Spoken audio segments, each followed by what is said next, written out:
You're watching or listening to Strangers in Space, and for the next, 20 minutes, we're going to be talking about Doctor Who, so you don't have to. Hi, I'm JR. Matt, you go next. Hi, I'm Matt. Thank you. Ian can be second. Hi, I'm Ian. And third of the four of us is Simon. Hi, I'm Simon. See, that should be easy, but it never is. So we did a review recently of Doctor Who Am I, and afterwards we just got onto the subject of the Doctor Who spin-offs that there'd been a news story about. I mean, we just talked about it for a few minutes. And because I'd accidentally recorded the thing on the Skype recorder, I was going to put the conversation out as an Easter egg or something. But Matt said, why don't we actually do a little episode about spin-offs in a sense of what ones we might like to see, perhaps, rather than the ones that already exist. And so I said, OK, let's do that. And so this is going to be a short episode in which I guess we talk about what Russell T Davies might do, but also maybe throw in a few suggestions of things that Russell T Davies probably won't do that we might like to see, rather than talking about stuff that's like, you know, completely ridiculous and utterly unlikely to happen, I guess. But first, this news story that was in the Mirror, and we'll be scoffing at the idea of a news story in the Mirror. But here's the thing. The TV editor of the Mirror has got friends who work in the Doctor Who production office and gets decent info from time to time. But by the same token, the TV editor of the Mirror is also in the business of clickbait, and so will publish absolutely anything, no matter how spurious it is, because she knows that Doctor Who fans will click on it. So I don't know, some of the time her stories are good and turn out to be true things that have been leaked by the production office. Sometimes I guess there's a chance they've been leaked deliberately. And we can talk about the reasons why people leak things deliberately, but sometimes people leak things deliberately so that they can sort of lay the groundwork before an official announcement. And that does happen. And then sometimes, of course, what they publish in the Mirror is absolute bollocks, but usually she doesn't have her name on the byline if that's the case, although from time to time she does. This one looks like it's a genuine story, but I'm not entirely sure what to make of this story, because some people are taking this as verboten, that you are going to get what this news story talks about, and this is a matter of fact before it happens, rather than sort of things that might or might not happen. And the sort of thrust of the story is that there are going to be Weeping Angels, Daleks and Cybermen going to have their own spin-offs. So when we saw that Doctor Who was coming back, and Russell T Davies talked about, you know, the 10th and the 11th Doctor could have a spin-off series, and Nissa and Tegan, I think it was, he said, could have a spin-off series of their own. Clearly, he was just having a bit of fun when he made those suggestions. But I think what people assumed, especially as first time around Captain Jack had gone off into a spin-off series and Sarah Jane had gone off into a spin-off series, I think people were thinking it was more likely you'd see characters from Russell T Davies's second incarnation of Doctor Who going off into spin-offs of their own. But this news story suggests otherwise. This news story sort of suggests that, and especially I think given that this is Disney Plus, who are probably going to be maybe commissioning even these, certainly showing these on their streaming service, and probably putting some money into these. So the idea now instead is this is a bit more like the way the sort of Star Wars and Marvel universes are going, I think, wherein maybe you take a villain, or in Doctor Who's case, because it's not so much about villains, but a species, a monster, a creature, whatever, and spin-off stories that centre around those. A little bit like maybe what Terry Nation was proposing to do in America in the mid-1960s. So I think we do have a precedent for this, despite the fact that that precedent never came to fruition.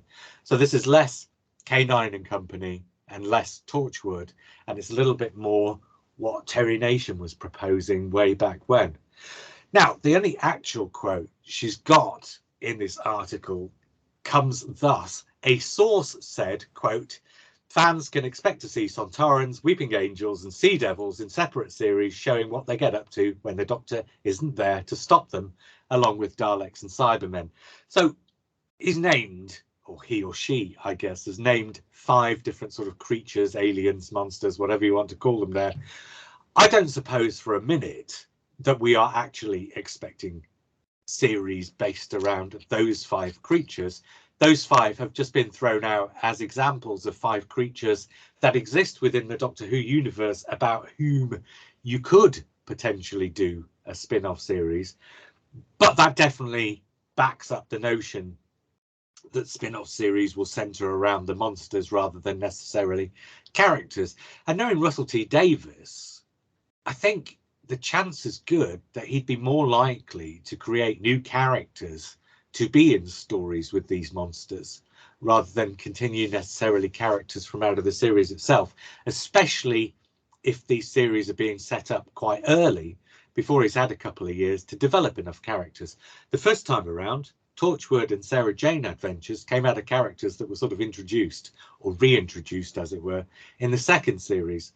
Whereas we know, and Ian will know this better than anybody because he works for publishers, so he knows how long these sorts of things take to set up.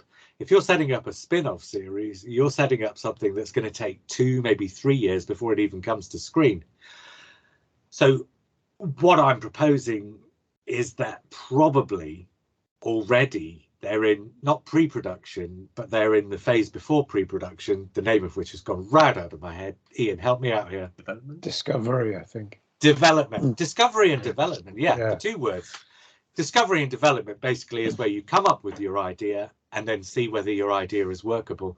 And I suspect the phase they're in at the moment is discovery and development, maybe pre-production on perhaps the first of them, if they want to get that to come out after Ncuti Gatwa's first series. So maybe that will go into studio once Ncuti Gatwa's first series is completed. Ncuti Gatwa's first series, by the way, as we record this, starts filming in 2 days' time. So that was much more of a preamble than I intended it to be. I mean, I've kind of laid it out. We're starting our own spin-off, I tell you. Well, I tried to lay it out as succinctly as I could, but there was quite a lot to get through. But OK, let's spend a couple of minutes just unpacking all of that before we get in. I mean, did anybody think anything that I said then sounded wrong, or that there's something else that they think is more likely to be happening instead? I think it sounds very, very possible. I can easily see. I mean, Daleks and Cybermen are obvious ones. They're the ones I'm least excited about having a spin-off series. The Terry Nation series sounded awful, from what I've heard. It sounded like the dull bits of Daleks Master Plan. But well, Mission to the Unknown, really. Yeah, but a Weeping Angels spin-off series, something like something that uses them and a kind of a claustrophobic horror miniseries. Or Sea Devils and a kind of a periods, Legends of the Sea Devils done better. Some sort of period. I can't imagine. I don't know how you try and top Legend of the Sea Devils. Well, bring in Russell T Davies to clearly to oversee it. But I think Time Warrior, but with Sea Devils, is kind of what you're saying, right? Yeah, and also Sontarans. At least Sontarans have like a personality, a character. I just Sontaran miniseries because they're slightly different from a generic villain. That would be the comedy one. And it also seems to me that it fixes a lot of this sort of burnout issues. So Russell T Davies focuses mostly on the main series with his actors, the main actors, and you're still effectively getting Doctor Who in the downtime, but maybe not written by Russell T Davies, but sort of overseen by him. So he becomes a kind of a producer, a kind of 5E figure.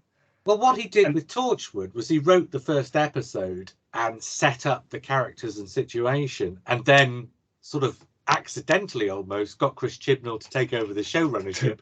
Kind of as the first.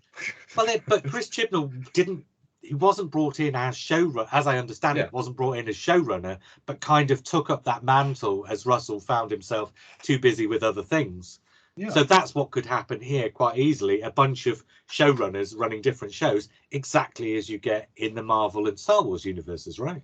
Yeah. And so Russell T Davies has tried to do it, has done it before, and now he has more resources.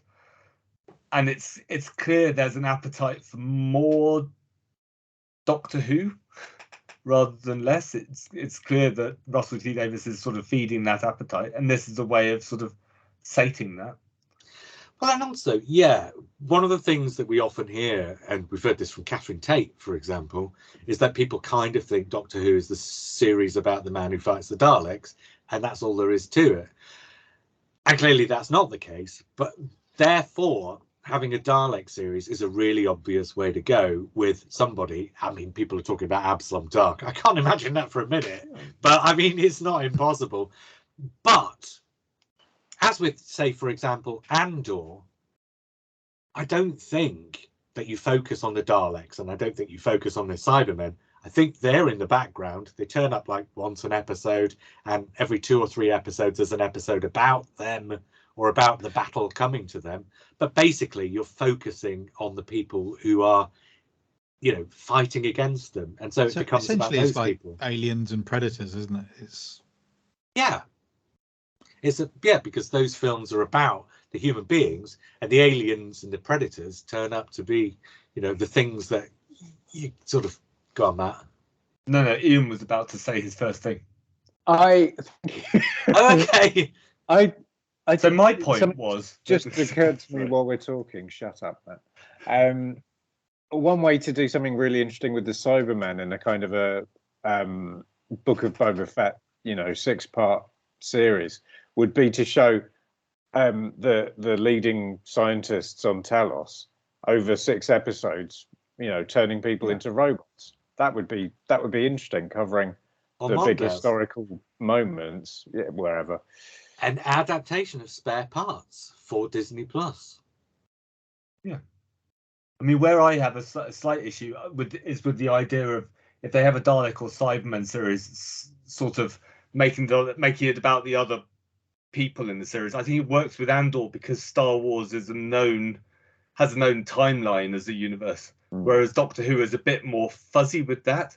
There's no real recognizable timeline, so the Daleks and Cybermen are the only things that make it, that hook it as an individual series. Otherwise it's just a generic sci-fi series with a Dalek that occasionally appears. Oh, I think there's an answer to that. And the answer to that is not this. One thing I've seen suggested on Gallifrey Base is that you should set the Dalek series in the early days of the invasion that leads to the story Dalek Invasion of Earth. And I'm like, oh my God, on Disney Plus, who the hell really cares about 2154? Yeah. But that's my point, isn't it? I mean, there's lots of little gaps you could fit these things in that would make fans go, oh, that's a nice gap for that to fit in. But the point is, if you've got somebody who can come up with interesting and engaging enough characters, it doesn't really matter where you set it, whether it's within the continuity or not. And I think Russell T Davies, do you remember he did that whole, we're not going to set anything on the planet Zog that nobody cares about thing? So the answer to that is to use human colonies, right? So you can use human beings, but you're not actually on Earth. And Russell T Davies did a lot of space platforms and all this kind of stuff in the first series or so, and then moved into sort of human colonies from the second series onwards. And then you had things like the Hath story and the Satan Pit and whatever, which were human beings in outer space. And that kind of negated that problem. So, okay, I said that maybe each one of us should come up with a suggestion for a potential series that, you know, is something that might happen. So I'm going to throw mine in at this point because mine's just become really relevant, so I might as well. And this is not something that I imagine Russell T Davies doing, and this is not something that I imagine is what they will do, but this is sort of, I guess, what I would like to do if I was in Russell T Davies's shoes, or if I was the guy that Russell T Davies was saying, right, give me a Dalek series. So I'm going to do Daleks. And so there are 2 ideas here, but both of them are sort of encompassed in the Battlestar Galactica reboot series. Did everybody see that? Seen bits of it. Right, okay. It was exceptional, but the point is, and so I'm not talking about the series itself, the point was you had these spaceships leaving Earth. It wasn't Earth, but Capricorn, whatever it was. The spaceships were leaving with the best of humanity in them, and the rest of humanity had accidentally been left behind because not everybody could get off, and the Cylons were here. Now, just take the roots of that. You've got a planet and you've got spaceships. So forget about the spaceships are leaving the planet and it's an exodus. But if you could have a Dalek story and it was about the people fighting the Daleks, I think it could become really dull if you had... It's like stormed off in disgust. I'm not. He doesn't want to hear that. I'm not listening to this pitch anymore. Screw you. The air conditioning came on. I'm out. Oh. I'm out. Right. I was going to say, it's not about the people leaving. And if you had a Dalek series that focused exclusively on, what were they called? The Space Assassination Service or something in... Super Space Soldiers. Something like that in the Daleks Master Plan. To concentrate on those could become really dull really quickly. But if you've got two storylines happening in tandem that kind of could or would or should come together at some point in the series, and you can tell two stories at the same time like Battlestar Galactica did, then you could probably come up with something really interesting. And I think the whole thing about Battlestar Galactica was with the Cylons, you had the ones who looked like human beings, and so you weren't sure who were goodies and who were baddies necessarily all of the time. And that's a really interesting idea to explore that Doctor Who doesn't always do. It does kind of doppelgangers and an invasion of the body snatchers sense where people are being replaced. But Doctor Who doesn't very often do agents. It has from time to time Resurrection of the Daleks. And of course, that whole idea, the Daleks, kind of about every second or third time the Daleks turn up, they've got human agents in tow. And yet we don't see this as a recurring thing with the Daleks. We never think about it. And yet it happens all the time. You know, from the Robo-Men right up to, you know, the policemen in Resurrection of the Daleks. And in the modern day, you've got the people with the Dalek eye stalk coming out of their foreheads once they get discovered. So what I'm saying is, if you were to do a Dalek series, the Daleks would be very much in the background, and it would be about the Dalek agents. So it would be somewhere between Amazon's adaptation of The Man in the High Castle. So it would be like it was set on an alternative Earth, but it would either be in the future of Earth or it will be on an Earth colony. The opening shot is in a town square. It looks like a very normal town square. You've got people dressed in what look like old-fashioned clothes, and yet they've got mobile phones or something. So instantly you're kind of put out of ease, and the camera pans back and there's a statue. And as the camera pulls further back, the camera tilts upwards, and at the top of the statue is this stone Dalek overlooking the town square. And that's story one, because on this planet, the Daleks have invaded. And although we don't see them because they live in this, you know, they exist in this sort of like factory type mansion or whatever on the hillside, it's all about who in the town you can trust and who might be a Dalek agent. And it's basically Dalek Vichy, right? So it's like occupied France in World War II, except with Daleks. And at the same time as you're doing that, you've got the Space Invasion Service or whatever they're called with Sarah Kingdom or whatever in outer space, sort of putting together a strike force and putting together a plan to go to the Daleks' base of operations on Skaro or on a space station or whatever, and you have skirmishes in outer space. So like Battlestar Galactica, the first two series of Battlestar Galactica, where they concentrated on the people who were left behind on Caprica, were amazing. And I think it lost its way a bit when it left Caprica behind. But yeah, half of it is set on this planet, half of it is set in space, and the two stories converge at the end of series 3 or whatever, or maybe at the end of series 1 and then diverge again. But you see what I mean? Think two stories at the same time, and the sort of plethora of characters that gives you to work with, as well as the idea of double agents, makes a Dalek story much more interesting than just people with guns shooting at Daleks. Do you know what I mean? So does anybody want to reply to me, or does somebody want to throw in an idea of their own? Right, an idea of their own. Ian! I'd just say I'd watch yours. Yours sounded great. Thanks. My idea I had was to do, and obviously with these, you don't want it to be too much of a continuity thing. You want it to be viewer friendly. Yeah. But it's set right at the point where the Gallifreyans are becoming Time Lords. So you've got a kind of political House of Cards kind of thing going on there. But also you've got the very first prototype of the Type 1. It's not even called a TARDIS yet. It's just called Cathedral or whatever. And you've got these 6 Gallifreyans who are sent to test it, and it goes wrong on its first journey, and they're just sort of lost in space and just having these adventures all the time. And one of them's a bit acerbic and slightly sarcastic, and one of them's really heroic and well-meaning, and it's basically Blake 7, but there's 6 of them. And and they regenerate all the time because one of them keeps getting killed. Yeah, he's called Kenny, and he always. Omega's 6. Yeah. Well, the 7th is the TARDIS, right? Just like Aurak was the 7th in Blake 7, right? Yeah. I mean, that could work. That's a bit close to my Rassilon idea. Because, Rassilon left at the, I don't know if I said this on the podcast or not, at the end of Hellbent. Rassilon just, not even at the end of Hellbent, at the start of Hellbent, Rassilon just buggers off, doesn't he? I think he goes back in time, forms a new planet called New Gallifrey, and eventually they say, why is it called New Gallifrey? There's no other Gallifrey. So they drop the new and it just becomes called Gallifrey. And then this chap, this eminent scientist, comes along and says, let me have a look in your TARDIS. Let's have a look at this and see what we can't get out of this. So this new scientist that he's met on this planet Rassilon, this new scientist called Omega, and then between them, etc., back in the dawn of time. And that is the grandfather paradox, because that is actual Gallifrey that they're creating. I think that's where your series could finish up, Ian. Yeah, that sounds good.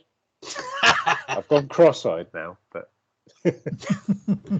Matt, I was just going to say that a similar thing had been ticking along in my head, Ian, but I was thinking more cross-referencing Alan Moore's old strips from the early days of Doctor Who Weekly.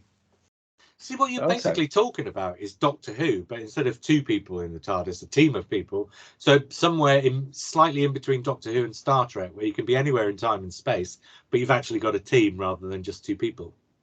Yeah, and they don't necessarily need to be heroic or brave, or they don't need to give a damn. Because they've done it by accident, right? Yeah, they could land there, walk out and go, oh, this ship, the Titanic, is about to sink. Choker. Oh, well, let's go. Fair enough. I cut you off, Simon. Were you gonna? Only in as much as I love those old strips. Was it Bad Moon Rising or something like that? I'm trying to remember the name of that strip. Had the most amazing David Lloyd artwork. But that told the story of Omega and the whole thing of where he ended up, where we found him in 3 Doctors. So I think you've kind of inadvertently come up with a name for Ian's series, which should just be called Bad Ship. That's ship. Bad Ship. Or maybe Bad Ship Rising, right? Ship happens. A difficult ship. The harder they shit? No. I forgot to do the pun then. Matt, did you have an idea?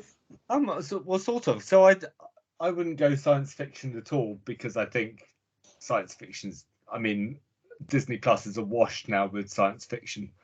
I think actually Disney Plus is awash with teen series for girls. We only think of the science fiction because that's the bits we look at, but actually most of Disney Plus is like kids series and things like that, and sort of teen stuff. There is literally tons and tons and tons of that kind of stuff on there. So, but yes, Disney Plus is awash with science fiction at the moment, and I don't think that's a way of getting the real character of Doctor Who across, which I think is important. I think time travel is key. I think, like JR, I'd split it between two different storylines, but I'd split it between 2 different timelines. I think Earth is the key, because that's another Doctor Who thing. I think maybe 1940s in the present day. I think it'd be UNIT and it would be the demons. possibly, because I think they're a recognizable sort of they're a recognizable baddie. But I'd up the demon, so I'd have it set in a city with a cathedral, with a demon under the cathedral, and something exposed in the Second World War. So a bit like Children of Men, this kind of dark secret, and there's a big conspiracy going on. Haven't really fully fleshed out the storyline yet, but Children I'm sure of Men meets Quatermass in the Pit. Children of Men, not Children of Men. What's the Torchwood one? Oh, Children of Earth. Children of Earth, yeah. So yeah, a bit of Quatermass. So modern unit and kind of 1940s version of unit. Something goes into the ground in the 1940s, and they're digging it up in the present day, and you get the two stories at the same time. Yeah, that would be it. And the unit of the present day is the science unit, bring in Gemma Redgrave, bring in Osgood, recognizable Hook characters. There we go. See, I laughed because I thought you were just trying to plug your book again, but actually that does sound quite good. I'll be honest, I was planning on plugging my book again, but the more I thought of it, so my main idea came from a short story that I didn't write because I don't write short stories about. So in Exeter, there was a production of Dr. Faustus back in the 18th century, and it's a legendary production of Dr. Faustus because they suddenly discover that there's one demon too many in the actual theatre. This actually happened. The audience sort of realizes that there's an extra demon that shouldn't be there, or an extra devil that shouldn't be there. And this was just before a big fire that wiped out the Exeter Theatre, and so it's kind of connected to that. And that's my short story that was never written, involving the master in one of his many kind of scheming plans, trying to sort of engineer it around Exeter. See, ideas like that would be nice. It won't happen. No.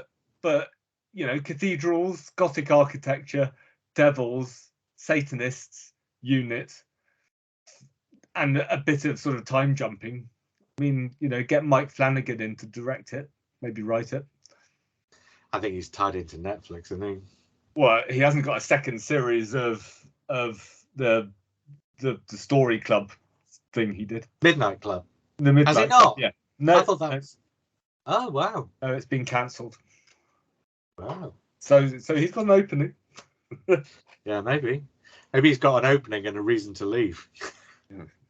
Simon, did you have an idea? You can do your comedy one if you like and try and dress it up. I won't because it will offend people, because that's kind of my thing now in this podcast. No, it doesn't have to be. I actually think, Simon, you offend people far less than you tell yourself you offend people. Well, I was thinking that you could have a police and kind of hospital drama involving Martha and Yaz, and call it Who Cares? Well, that is offensive.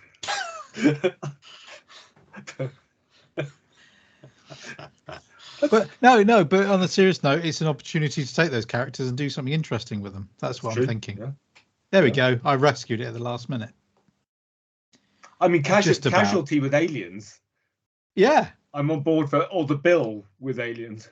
Something space. Something really British. Something that looks really British and dull, and then suddenly you get the supernatural into it. I mean, that's what New Adventures writers were doing on television for years. They'd start writing soap operas, and eventually they'd get bored and just introduce ghosts into their soap opera, or angels into their soap opera. I've got a proper idea though. I mean, it's not really an idea, but it's something people have talked about for a long time, and I don't think it's really been explored properly. But I just think with Disney Plus money, then they can afford Neil Gaiman. So do the Corsair series, because there's so many different Time Lords with different personalities. We've only really seen the Doctor, how he operates on an everyday level, and to see someone like that who's kind of could almost be a Time Lord for hire type of character, which I think is the idea anyway, isn't it, of the Corsair? Or else he could just be a louche libertarian drinking his way across time and space. Yeah. Oh, yeah. Horace Wilde time. an Iris Wildtime series. Iris Wildtime and the Corsair as And sidekicks. the Corsair. Yeah, excellent. Yeah, and then they can hire me and John Arnold to write some of the other episodes. Why don't they just hire you two to write the whole thing? Well, yeah, brilliant. If Neil Gaiman can't be bothered, brilliant. Yes, I'm up for that. Right, I think we've exhausted the possibilities here, or we've exhausted our possibilities at any rate. I'm sure anybody watching or listening has probably got far better ideas of their own. Any more thoughts about when we think it might be likely we'll see these, and how frequently, and what kind of money might be involved? I mean, one of the things that they were talking about on Gallifrey Base and elsewhere was, oh, these will be cheaper than Doctor Who itself. I don't think that's necessarily the case. In fact, I think it might be far from the case. I could see a lot of money being thrown into a Dalek series, because the thing about a Dalek series is, with Doctor Who, when Disney starts streaming that, that's a series that comes with a history, and Disney have got to persuade people that you can jump on at this point and not mind too much about the history. And in fact, I think the David Tennant specials are going to serve as something of a palate cleanser. One thing that I noticed when I was doing like the You and Who books was that a lot of people came in with the 5 Doctors, where there was all this history and continuity that they didn't know about, and then began watching with season 21, where you actually got into straightforward stories. I think the David Tennant specials will kind of work in that way. There's all this massive continuity, and the Tennant specials would kind of work to explain to people what Doctor Who is before you then go into the Ncuti Gatwa series, where you can just watch Doctor Who. But by the same token, I think with something like a Dalek series, you don't need to know anything other than the Daleks are robots, and they're bad, and they're these people who are, you know, out to sort of stop them from doing the bad things they do. And I could imagine actually something like a Dalek series being more expensive than, if anything, than Doctor Who itself, because it's kind of there for people who aren't watching the main series as well as those who are. So I don't know, what does anybody think? Are we going to see any of these before Ncuti Gatwa or after Ncuti Gatwa? Presumably after, but it's not impossible if they are working hard at it already. What do we expect, or do we not? I thought they'll rack them up ready to go after his first series. I would have thought, because we're seeing these Marvel and Star Wars series butting up against each other, aren't we? We've got Willow at the moment, which I think is probably going to bridge the gap to Secret Invasion, probably. So I think they would probably do the same thing. It will be there to kind of keep the flame alive when Ncuti's first season ends, I would have thought. If Doctor Who's on for like 8 weeks a year, you could happily have 3-4 series of Doctor Who related stuff, 8 episodes a time, and it's still not overkill, because even at 3 series of 8 episodes each, that's still Doctor Who related material is on for less of the year than John Pertwee was, and certainly a hell of a lot less than Patrick Troughton or William Hartnell had been. Mm. Do you know what really surprises me though is I always thought the moment we got a second Doctor who was going to go and live with Rose in the alternative Earth, that was always going to be the way to bring back David Tennant, and I'm surprised that hasn't happened. Nah, it was a way of getting rid of Rose. I think people took that the wrong way. It wasn't, this is how you get David Tennant back. It was, this is how you get Rose gone, because now she gets to go off with a Doctor and have a happy ending, and we never need to see them again. Because I think the thing with Rose was Russell T Davies, until she got a happy ending, he couldn't stop bringing her back, no matter how finally each time it was when she left. Why are you laughing at that? Because I was watching Ian's face when you used the expression "happy ending." Wow. Oh yeah, because and it was like an electric shock passed over Ian's face. But it is. I only come alive for the rude bits. So fair. Yeah. I just hope that whatever happens, and as you were saying, it probably will happen after Ncuti's first series. I just hope it isn't in the kind of Sarah Jane Adventures, Wizards versus Aliens. You know, what Disney Plus could do is make something quite aimed at, you know, sort of 10 years and younger. And I hope if they do that, they sort of cut that with some grown-up stuff as well, because there is an opportunity to do some really thoughtful grown-up stuff. What really disappointed me about Russell T Davies first time around is not only did he remake the same series of Doctor Who 4 times in a row, but when it came to the spin-offs, he did it again, another 7 times. You had Torchwood. You had Torchwood, which was, here's the Doctor substitute, here's the companions, a small group of companions, and here's the monster of the week.